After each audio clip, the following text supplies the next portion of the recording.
கல்யாணத்துக்கு அப்புறம் நான் கோவிலுக்கே போக மாட்டேங்க. ஏன் தெரியுமா? ஏன்? நான் குடி வர போறதே ஒரு கோவிலுக்கு தானே.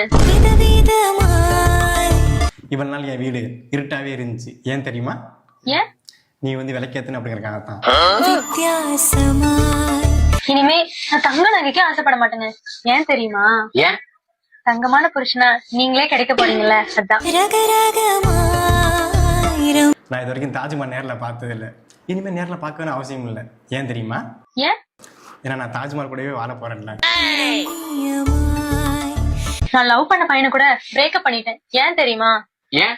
உங்களை மாதிரி ஒரு நல்லவரை கல்யாணம் பண்ணிக்கணும்ன்றதுக்காக தான். நான் தொட்டு தாலி கட்டின பொண்டாட்டியை டைவர்ஸ் பண்ணிட்டு வந்துட்டேன். ஏன் தெரியுமா? ஏன்? ஏன்னா நான் உன்னை கல்யாணம் பண்ணதுக்காக. ஆல்ரெடி கல்யாணம் ஆனவனா நீ? அவனை விடுறா.